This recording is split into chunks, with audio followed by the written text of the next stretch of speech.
Welcome to Amazing World Channel.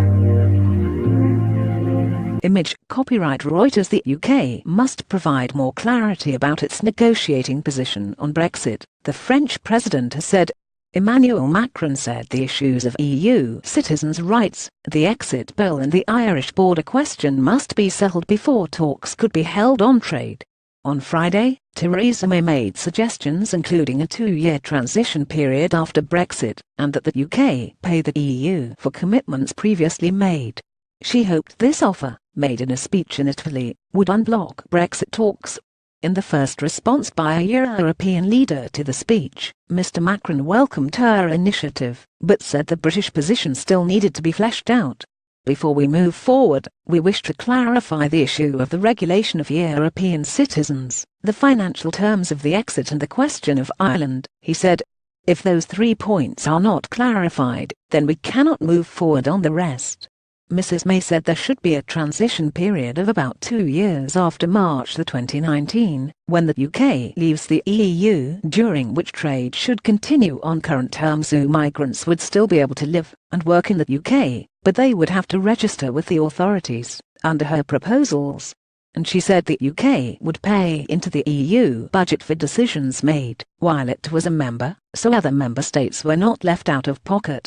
We have not left. Did not specify how much the UK would be prepared to pay during the transition period, but it has been estimated as being at least €20 billion, about £18 billion.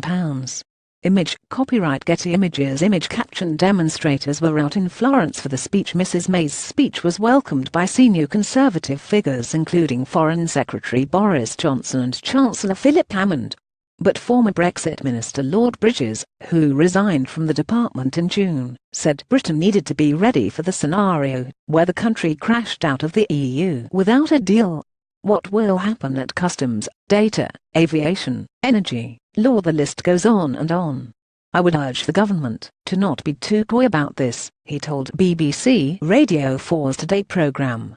If the EU senses that UK is not ready to leave without a deal, it would be captured at the negotiating table, he said. Backbench MP Jacob Rees-Mogg criticised the PM's stance on freedom of movement until March 2019, offering the Union money, and the role of the European Courts of Justice on Britain. Media playback is unsupported on your device. Media caption May on Brexit. A 2-year transition period. In her speech, the Prime Minister suggested there should be a new security agreement and a new model for trade. She said that UK and EU would continue to work together on long-term economic projects, and the UK would want to contribute to costs. When the 2-year transition period was up, the UK and EU could move towards a new deep and special partnership, she said. By March 2019, neither the UK or EU would be ready to smoothly implement new arrangements, Mrs. May said, so she suggested current trade terms should remain in place. That would last until new systems were set up. Analysis by BBC political editor Laura Quen's budget's been pretty well established in Whitehall for many months. The most eager Brexiteers who wanted short, sharp exit lost that battle some time ago. Her acknowledgement of that pulls against her repeated insistence in the election that the public just want politicians to get on with it. And there were new nuggets of information that will influence the talks. Read Laura's full blog. Ms. May said she hoped to build a comprehensive and ambitious new economic partnership with the EU in the long term. She reassured EU citizens in the UK that we want you to stay, we value you, and said she wanted UK courts to take account of rulings by the European Court of Justice. Image caption Cabinet ministers were in the front row in Florence to hear the speech. The EU's chief Brexit negotiator Michel Barnier described the speech as constructive and said the Prime Minister had shown a willingness to move forward.